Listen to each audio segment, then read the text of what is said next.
आज हम लोग परसेंटेज चैप्टर से कुछ क्वेश्चंस को सॉल्व करने वाले हैं। आज हम लोग क्वेश्चन नंबर 121 से सॉल्व करेंगे और इससे पहले का जो क्वेश्चन है उसका लिंक आपको डिस्क्रिप्शन में मिल जाएगा। तो चलिए देर न करते हुए क्वेश्चन को सॉल्व किया जाए। तो देखिए क्वेश्चन नंबर 121 में दिया गया है, एक व्यक्ति ऋण अदायगी के लिए प्रति महीने 8,960 रुपया देता है, मतलब इतना रुपया वो देता है जो उसके मासिक वेतन का 28% है। और ये क्या है, इसके मासिक वेतन का 28% है। तो कहने का मतलब ये है कि 28% का वैल्यू हम लोग को दे दिया गया है। कितना है वो? 8,960 रुपया है। क्लियर है? उसके मासिक वेतन की गणना करिए तो मासिक वेतन उसका जो होगा परसेंट में वो 100% होगा। अब बोलिए कि 100% ही क्यों होगा? क्लियर है? क्वेश्चन तो माइंड में आ रहा होगा। तो इतना याद रखना है आप लोगों को, इतना माइंड में सेट करके रखिएगा कि कोई भी चीज़ जो होता है वो अपने आप में 100% ही वैल्यू होता है। वो टोटल वैल्यू क्या रहेगा? अपने आप में 100% रहेगा। क्लियर है? जैसे कि इस पेन को हम बोल रहे हैं, ये अपने आप में क्या है? 100% है। इसको अगर कहीं से तोड़ेंगे तो उसका कुछ परसेंट कम हो जाएगा। क्लियर है? इतना समझ में आ रहा है? जैसे कि क्वेश्चन है तो यहाँ से यहाँ तक देखेंगे तो ये पूरा क्वेश्चन अपने आप में 100% क्वेश्चन लिखा हुआ है। अगर यहाँ से हम मिटा दें क्वेश्चन को, यहाँ से यहाँ तक इरेज कर दें तो इस यहाँ तक रहेगा। तो कुछ परसेंट हम इरेज कर दिए, कितना किए वो तो हम परसेंट में बताए नहीं आपको, लेकिन इतना समझ में आ रहा है, इतना तक अगर इरेज कर दिए मतलब कुछ हटा दिए क्वेश्चन में, ठीक है, तब 100% नहीं रह जाएगा। मतलब यहाँ से यहाँ तक लिखा हुआ है, इसका मतलब क्या है? ये अपने आप में 100% लिखा हुआ है। तो इतना समझ में आ रहा है, कोई भी चीज़ का वैल्यू जो होता है अपने आप में 100% होता है। इसलिए मासिक वेतन की गणना करिए जो बोला गया है, हम लोग उसको कितना निकालेंगे? 100% का वैल्यू निकालेंगे। तो देखिए 28% का इतना है तो 100% का इजीली हम लोग निकाल सकते हैं। कैसे निकालेंगे? तो इसको लिखेंगे और ये डिवाइड में चल जाता है, सिंपल सा कैलकुलेशन है, और ये यहाँ पे मल्टीप्लाई में चल जाता है। अब ये छोटा सा कैलकुलेशन है, इसको तो आप लोग खुद ही कर सकते हैं। इतना हम वीडियो में अगर बताने लगे ये सब छोटा छोटा कैलकुलेशन तो वीडियो काफ़ी लंबा हो जाएगा। मतलब तो कॉन्सेप्ट से है। तो देखिए इसको डिवाइड अगर कर देंगे हम लोग, कैलकुलेशन कर लेंगे तो हम लोग का आएगा 32,000 और यही हम लोग का आंसर हो जाएगा। अब आगे क्वेश्चन सॉल्व करते हैं। क्वेश्चन नंबर 122 देखिए, इसमें दिया गया किसी वस्तु के मूल्य पहले 10% और फिर 20% बढ़ाया गया। यदि आखिरी बार बढ़ाया गया मूल्य 33 रुपया है तो मूल्य क्या था? बहुत ही सिंपल सा क्वेश्चन है। हम मान लेते हैं मूल्य था 100 रुपया। क्लियर है? अब पहले बढ़ा रहा है 10%, तो कोई भी चीज़ रहता है 100% रहता है। ठीक है, 100 में से 10 बढ़ जाएगा तो कितना हो जाएगा? 110 हो जाएगा। ठीक है, 110% हो जाएगा। अब परसेंट को अगर हटाएंगे तो नीचे में 100 हो जाएगा। इसको हम साइड में लिख के दिखा देते हैं, जैसे 110% हो गया। क्लियर? अब परसेंट को हटाएंगे तो हम लोग क्या करते हैं? 110 तो रहेगा ही, इसको हटाएंगे तो नीचे में 100 हो जाएगा। क्लियर है? इसको फ्रैक्शन में चेंज करेंगे तो ऐसे हो जाएगा। उसी तरीके से हम लोग डायरेक्ट यहाँ पे कर दिए कि 10% पहले फिर 20% पहले बढ़ाया गया। ठीक है, पहले 10% बढ़ाएगा फिर उसके बाद 20% बढ़ाएगा। तो 10% बढ़ाया तो 110/100 हो जाएगा। फिर 20% बढ़ाएगा तो 100 में से 20 बढ़ाएगा तो 120 हो जाएगा। और 100 पहले ही रहता है। ये हम कॉन्सेप्ट क्लियर करा दिए 121 में ही। ठीक है, कोई भी चीज़ का वैल्यू अपने आप में 100% होता है। तो 100 में से 10 बढ़ा तो 110 हो गया, 100 में से 20 बढ़ा तो 120% हो गया। अब 120% को हम लोग फ्रैक्शन में लिखेंगे तो ऐसे लिखेंगे। क्लियर? यदि आखिरी बार बढ़ाया गया मूल्य इतना है, मतलब इतना करने के बाद क्या हो जाएगा? 33 रुपया हो जाएगा। बढ़ाने के बाद कितना मूल्य हो जा रहा है? 33 हो जा रहा है। तो मूल्य क्या था? ठीक है, तो पहले मूल्य क्या था? हम माने हैं एक्स माने थे, तो जो एक्स का वैल्यू होगा वही हम लोग का आंसर हो जाएगा। तो इसको सॉल्व कर लेंगे हम लोग। तो एक्स इज इक्वल टू 33। अब ये जो 100 सब डिवाइड में है इधर आएगा तो क्या हो जाएगा? मल्टीप्लाई में चल जाएगा और ये दोनों डिवाइड में आ जाएगा।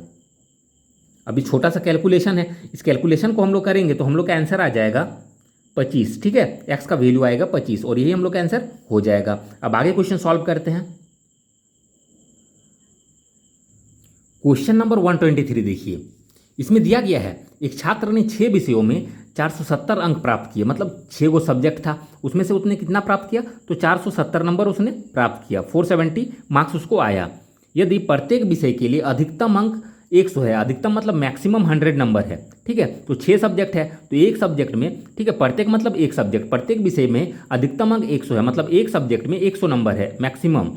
तो 6 विषय में मैक्सिमम कितना नंबर होगा? तो 6 सब्जेक्ट है तो 6 × 100 कितना हो जाएगा? 600। अब टोटल नंबर को हम लोग कहाँ लिखते हैं? नीचे में लिखते हैं। मतलब 600 में से 470 लाया तो उसके अंकों का प्रतिशत ज्ञात कीजिए। ठीक है, तो इसको परसेंट में चेंज करने बोला गया तो ये फ्रैक्शन बन गया। अब फ्रैक्शन को परसेंट में चेंज करने के लिए 100 से मल्टीप्लाई किया जाता है, तो 100 से मल्टीप्लाई कर दीजिए। अब छोटा सा कैलकुलेशन है, इस कैलकुलेशन को अगर करेंगे हम लोग तो आएगा हम लोग का 78.33%। क्लियर? और ये हम लोग का आंसर हो जाएगा। बहुत ही सिंपल सा क्वेश्चन था, लेकिन ये जो सारा क्वेश्चन हम सॉल्व करा रहे हैं ये सारे क्वेश्चन रेलवे में पूछा गया है। ठीक है, चाहे वो ग्रुप डी हो या फिर दूसरे रेलवे के एग्जाम्स हो। ठीक है, ये सारे क्वेश्चन प्रीवियस ईयर रेलवे में पूछा गया क्वेश्चन है। तो इस क्वेश्चन सबको आप लोग प्रैक्टिस जरूर करना है रेलवे का अगर प्रिपेयर कर रहे हैं तो तो इस क्वेश्चन के लिए आंसर 78.33%। अब आगे क्वेश्चन सॉल्व करेंगे। क्वेश्चन नंबर 124 देखिए, इसमें दिया गया है एक गांव की कुल जनसंख्या में 18% बच्चे हैं, जिसमें से 10% लड़कियां हैं। यदि लड़कियों की संख्या 90 हो तो गांव की कुल जनसंख्या कितनी होगी। तो हम मान लेते हैं गांव की जनसंख्या x है। क्वेश्चन को समझिएगा, ठीक है। गांव की जनसंख्या x है, गांव की कुल जनसंख्या में 18% बच्चे हैं, तो कुल जनसंख्या हम कितना माने, गांव की x माने। अब उसमें से 18% बच्चे हैं तो इसका 18% हम लोग निकालेंगे, तो इंटू 18%। तो 18% हम लोग निकालेंगे तो कैसे निकालेंगे, इंटू 18/100 करेंगे। 18% को अगर हटाएंगे तो 18/100 लिखेंगे हम लोग। क्लियर है। इसको फ्रैक्शन में चेंज करेंगे तो 18/100 मतलब x का 18/100 अगर किए, मतलब x का मतलब टोटल जो जनसंख्या था उसका 18% निकाले तो ये क्या निकला, बच्चा निकला। मतलब ये जो टोटल है ये क्या है, बच्चे हैं। क्लियर, इतना समझ में आया। ये जो टोटल है ये क्या है, बच्चे हैं। अब जिसमें से मतलब इसमें, ठीक है, इसी में से जिसमें से 10% लड़कियां हैं। अब इसी में से 10, इतना बच्चा जो है इसी में से क्या है, 10% लड़कियां हैं। तो इसको हम लोग आगे सॉल्व करने की कोई ज़रूरत नहीं है। इसी में से 10% लड़कियां हैं बोला गया है, जिसमें से 10% लड़कियां हैं, इसका मतलब क्या, इसी में से 10% लड़कियां हैं। क्लियर, तो इसमें से क्या करेंगे, 10% और निकाल देंगे। तो इसका 10% मतलब क्या, 10/100। 10% को अगर साइड में लिखेंगे, इसको फ्रैक्शन में लिखेंगे तो 10/100 हो जाएगा। जैसे 18% को साइड में लिखेंगे तो 18/100, इसलिए 10% को 10/100। इतना समझ में आ रहा है। फिर से समझिए, तो गांव की कुल जनसंख्या पूछा गया है तो कुल जनसंख्या हम लोग x मान लिए, और यहाँ बोला गया है गांव की कुल जनसंख्या में 18% बच्चे हैं, तो कुल जनसंख्या x है, उसका 18% कर दिए तो इतना बच्चे हो गया। क्लियर। अब जिसमें से 10% लड़कियां है, मतलब इतना में से ही 10% लड़कियां है, मतलब ये टोटल हो गया बच्चे। अब इसमें से 10% लड़कियां हैं तो इसका 10% फिर निकालेंगे। क्लियर, तो इसीलिए इसका 10% कर दिए। अब लड़कियां कितना है, अब ये टोटल क्या हो जाएगा, अब लड़कियां हो जाएगा, लड़की कितना 90 = 90। इतना समझ में आया। तो गांव की जनसंख्या पूछा गया तो जनसंख्या हम लोग x माने हैं, तो जो x का वैल्यू होगा वही हम लोग का आंसर हो जाएगा। तो इसको सॉल्व कर लेते हैं। अब हम लोग क्वेश्चन को समझना जरूरी है, रट के चलिएगा तो कोई चीज़ मतलब आगे सक्सेस नहीं कर पाइएगा, समझ के चलिएगा तो आगे बहुत ही अच्छा रहेगा आप लोगों के लिए। तो देखिए x का वैल्यू कैसे निकालेंगे, तो x = 90। अब ये सब डिवाइड में है तो इधर आएगा तो मल्टीप्लाई में चल जाएगा, और ये दोनों डिवाइड में चला आएगा। अब ये छोटा सा कैलकुलेशन है, ये तो आप लोग खुद से कर सकिएगा। इसको हम लोग कैलकुलेट कर लेंगे तो हम लोग का आंसर आ जाएगा। तो इसको कैलकुलेट करेंगे तो हम लोग का आ जाएगा 5000। ये x का वैल्यू आया और x ही ना हम लोग माने थे कि कुल जनसंख्या, तो 5000 हम लोग का आंसर हो जाएगा। अब आगे क्वेश्चन सॉल्व करेंगे। क्वेश्चन नंबर 125 देखिए, इसमें दिया गया है ए अपने मासिक वेतन में से 20% बचाता है। ठीक है, तो 20% वो बचत करता है, तो इसका मतलब क्या है, देखिए समझिए, 20% वो बचत कर रहा है परसेंट में, तो टोटल 100% उसका आय रहता है। मासिक आय जो रहेगा, मासिक वेतन जो रहेगा वो 100% रहेगा। 20% अगर बचाया, इसका मतलब क्या है, 80% वो क्या किया, खर्च कर दिया। 80% उसने खर्च कर दिया। यदि एक का मासिक व्यय इतना है, व्यय मतलब ही खर्च होता है, ठीक है, तो व्यय इतना है और खर्च कितना है, 80% है, और खर्च यहाँ पे रुपया में दिया गया 6000। परसेंट में 80% खर्च हो रहा है, ठीक है, और रुपया में कितना हो रहा है, 6000 हो रहा है, तो हम बोल सकते हैं कि 80% का ही वैल्यू दिया गया है। क्लियर ना। तो उसकी मासिक बचत राशि कितनी है, उसकी बचत राशि कितनी है, इसका मतलब क्या है, उसका मासिक बचत कितना है, तो बचत क्या होगा 100%। सॉरी, उसकी बचत क्या है, तो बचत 20%। उसकी आय पूछता कितना है तो 100% होता है। क्लियर है, उसकी बचत पूछा गया तो बचत तो 20% है, तो 20% का वैल्यू हम लोग निकाल देंगे और वही हम लोग का आंसर हो जाएगा। तो सॉल्व कर लेते हैं। तो 6000 ये डिवाइड में चल जाएगा और ये मल्टीप्लाई में। सिंपल सा कैलकुलेशन है, इसको माइंड में रखिएगा। ये वाला यहाँ पे लिखेंगे और ये नीचे, और ये मल्टीप्लाई में। इसको आप लोग खुद से कैलकुलेट करिएगा, बहुत ही छोटा सा कैलकुलेशन है। तो इस कैलकुलेशन को हम लोग कर लेंगे तो हम लोग का आंसर आ जाएगा 1500। ठीक है, अब आगे क्वेश्चन हम लोग सॉल्व करते हैं। क्वेश्चन नंबर 126 देखिए, इसमें दिया गया है मदन के मासिक वेतन में 60 रुपये की बढ़ोतरी से कमल के मासिक वेतन का 50% बनता है। तो मदन का वर्तमान मासिक वेतन क्या है, इसका मासिक वेतन पूछा गया है, तो जो कि निकालना इसमें पॉसिबल ही नहीं है। बोलिए क्यों पॉसिबल नहीं है, तो देखिए इसलिए पॉसिबल नहीं है क्योंकि दोनों में से किसी का मासिक वेतन यहाँ पे दिया ही नहीं गया है, और तो इसका मासिक वेतन निकालने ही बोला गया है। मतलब इसका निकालना है तो इसका देना जरूरी था। मतलब कमल का मासिक वेतन देता तो ना उसका कुछ करके हम लोग इसका कैलकुलेशन करके इसका निकाल पाते। मतलब इसमें डाटा अपर्याप्त है। क्लियर है, इसमें से मासिक वेतन इसका दिया हुआ रहना जरूरी था, कमल का कम से कम, तब इसका हम लोग निकाल पाते हैं। ठीक है, इसका क्या हो जाएगा आंसर, डाटा अपर्याप्त है। अब आगे क्वेश्चन हम लोग सॉल्व करेंगे। क्वेश्चन नंबर 127 देखिए, इसमें दिया गया है एक व्यक्ति 150 रुपया प्रति 100 किलोग्राम की दर से कुछ चावल की मात्रा खरीदता है। इसका मतलब है 150 रुपया में प्रति 100 किलोग्राम की दर से कुछ चावल खरीदता है। इसका मतलब ये है कि 150 रुपया में वो 100 किलोग्राम चावल खरीद रहा है। इतना समझ में आया, 150 रुपया में वो क्या कर रहा है, 100 किलो चावल खरीद रहा है। अब क्या हो रहा है, 10% चावल खराब हो जाता है। तो चावल खराब होगा तो क्या होगा, उसका क्वांटिटी घटेगा। ठीक है, तो उसका क्वांटिटी क्या होगा, घटेगा। कितना, 10% चावल खराब हो जाता है, तो इसका 10% 10 ही हो जाएगा। अब ये खराब हो जाएगा तो माइनस कर देंगे हम लोग, तो बचेगा कितना, 90 kg चावल बच गया। क्लियर है, 90 kg चावल बचा हुआ है। अपने व्यय का 20% अधिक पाने के लिए उस व्यक्ति को शेष चावल किस मूल्य पर बेचना चाहिए। मतलब शेष जो चावल बचा, ठीक है, 100 kg चावल वो कितना में खरीदा, वो लिख लीजिए पहले, 150 रुपया में खरीदा। तो उसमें से 10% अगर खराब हो गए, इसका मतलब क्या, अभी उसके पास 90 kg ही बचा हुआ है, लेकिन इसके लिए पैसा तो उतना ही लग चुका है, 150 रुपया लग चुका है। क्लियर है। अब बोल रहा है 20% अधिक पाने के लिए, अपने व्यय का 20% अधिक पाने के लिए, तो व्यय हो गया 10, इसका 20% अधिक पाएंगे तो इसका 20% कितना अधिक हो जाएगा, तो 20 हो जाएगा। तो 100 kg में से 120 kg का यहाँ पे वैल्यू पूछा गया है। ठीक है, क्वेश्चन को समझने का जरूरत है। ठीक है, यहाँ पर हम केजी लिखे, इसको परसेंट में लिख के भी हम लोग सॉल्व कर सकते थे, कोई दिक्कत वाली बात नहीं थी। तो ये अपने आप में 100% है। क्लियर, इसको अगर परसेंट में हम कर देंगे तो कोई दिक्कत नहीं होगा, आपको और समझने में आसानी होगा। इसको परसेंट कर देते हैं, ऐसे समझिए। क्लियर, तो अच्छा होगा आपके लिए। देखिए 100% है, 100 kg ही दिया गया है, इसको 100% हम मान लेते हैं। 100% में से 10% खराब हो गया तो 90% बचा। अब 90% का दाम कितना हो गया, 150 रुपया। क्लियर, 90% का दाम 150 रुपया। अब क्या हो रहा है, 20% अधिक पाने के लिए, व्यय का 20% अधिक, तो 100 में खरीदे थे, 20% अधिक अगर पाएंगे तो 120 पाएंगे। तो यही पाने के लिए कितना मूल्य होगा ये पूछा गया है। तो 90% का वैल्यू जो है 150 है, तो 120% का वैल्यू जो है वो निकालने बोला गया है। क्लियर है, क्वेश्चन सिंपल है, बस समझने का देरी था। तो 90% इज इक्वल टू 150, तो 120% इज इक्वल टू हम लोग फाइंड कर लेंगे। या तो केजी लिखिए या परसेंट लिखिए, कोई फर्क नहीं पड़ेगा। ये नीचे में चल जाएगा और ये मल्टीप्लाई में चल जाएगा। अब इस कैलकुलेशन को अगर हम लोग करेंगे तो हम लोग का आ जाएगा 200। ठीक है, और यही हम लोग का आंसर हो जाएगा। 200 क्या आएगा, ये सब रुपीज़ में है, तो ये क्या होगा, 200 रुपीज़ आएगा। क्लियर, अब आगे क्वेश्चन सॉल्व करते हैं।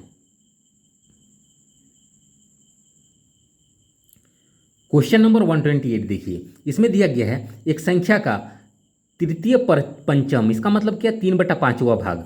एक संख्या का 3/5वां भाग इस संख्या के 40% से 35 अधिक है, तो इस संख्या का 60% क्या होगा। बहुत ही सिंपल सा क्वेश्चन है। ठीक है, तो ये देखिए 3/5 यहाँ पे दिख रहा है, ये फ्रैक्शन है, बाकी सब परसेंट दिख रहा है, तो इसको भी हम लोग परसेंट में कन्वर्ट कर लेंगे। तो 3/5 जो है ये भिन्न है, इसको परसेंट में चेंज करने के लिए 100 से मल्टीप्लाई किया जाता है। कोई भी भिन्न रहे उसको परसेंट में कन्वर्ट करेंगे तो 100 से मल्टीप्लाई कर दीजिएगा, कन्वर्ट हो जाएगा। तो 5 का टेबल में ये 20 बार में, ठीक है, 23 जा 60, तो 60% हो गया। अब मतलब समझिए, यहाँ पे हम लोग क्या पढ़ेंगे अब, 60%। एक संख्या का 60% इस संख्या के 40% से 35 अधिक है।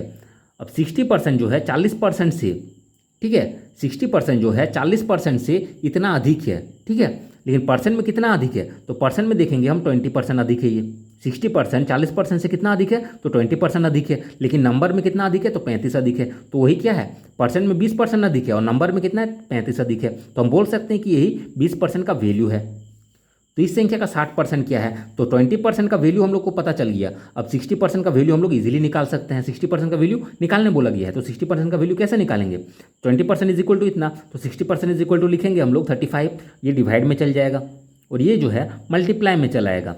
अब 20 का टेबल में ये 3 बार में, अब 35 × 3 करेंगे तो हम लोग का आएगा 105 और ये हम लोग का आंसर हो जाएगा।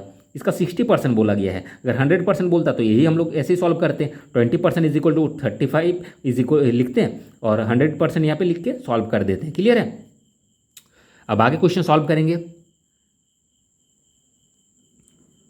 क्वेश्चन नंबर 129 देखिए, इसमें दिया गया है एक बल्लेबाज ने 110 रन बनाए जिसमें 3 बाउंड्रियां और 8 छक्के शामिल है। तो देखिए 3 बाउंड्री मतलब क्या, 3 को चौका मारा है, बाउंड्री मतलब चौका मारा है, इतना माइंड में रखिएगा। तो 3 को बाउंड्री, तो 3 को चौका मारा है तो कितना रन हो जाएगा, 3 × 4, क्लियर। और 8 छक्के हैं और रन बनाया है, मतलब और ऐड करेंगे हम लोग कितना रन, 8 को छक्का है तो 8 × 6, ठीक है, 6 रन बनाए हैं, 8 को छक्का मतलब क्या, 8 × 6। अब इसको सॉल्व कर लेंगे तो 4 × 12 हो जाएगा, प्लस 8 × 6 = 48, इतना रन उसने बनाया है। अब इसको सॉल्व करेंगे मतलब ऐड करेंगे तो 60 आएगा, मतलब 60 रन उसने क्या किया है, छक्का चौका लगा के मारा है।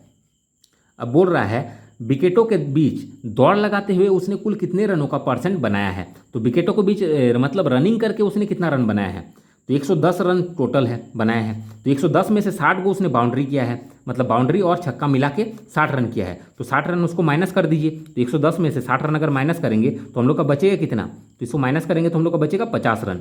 अब 50 रन उसने क्या किया, दौड़ करके पूरा किया है, 50 रन उसने दौड़ करके पूरा किया है। अब टोटल कितना में किया है, तो लेकिन ये 50 रन जो है ये पूछा नहीं गया कि रन पूछा नहीं गया है, ये पूछा गया परसेंट में, ठीक है, कितना रन दौड़ के पूरा किया गया है, ये क्वांटिटी मतलब नंबर में नहीं पूछा गया है, ये परसेंट में पूछा गया है। तो 50 पूरा किया है, टोटल कितना है, टोटल 110 में है, टोटल को हम लोग नीचे में लिखेंगे हमेशा। तो 110 में से 50 रन उसने किया है दौड़ करके, ये बन गया फ्रैक्शन, इसको परसेंट में चेंज करने के लिए 100 से मल्टीप्लाई करना पड़ेगा, तो इसको 100 से मल्टीप्लाई करेंगे हम लोग का आंसर आ जाएगा। अब इसको सॉल्व करेंगे, कैलकुलेशन है, इसको सॉल्व करेंगे तो हम लोग का आएगा 45.5/11%, और यही हम लोग का आंसर हो जाएगा। अब आगे क्वेश्चन सॉल्व करेंगे। क्वेश्चन नंबर 130 देखिए, इसमें दिया गया है एक फल विक्रेता के पास कुछ सेबे थे, वह 40% सेब को बेच देता है। अब बोलिए 40% को वो बेच देगा और अभी भी उसके पास इतना सेब है, मतलब उसके पास अभी भी उतना सेब बचा हुआ है, क्लियर है। तो शुरू में 40% उसने क्या किया, बेच दिया, तो 40% अगर बेच देगा तो परसेंट में उसके पास कितना बचेगा, तो 60% बचेगा, क्योंकि कोई भी चीज़ जो होता है अपने आप में 100% होता है। 100% में से 40% उसने बेच दिया तो बचेगा 60%। अभी भी उसके पास कितना बचा है, 420, परसेंट में बचा 60% और नंबर में कितना बचा है, 420, तो 60% का ही ये वैल्यू है।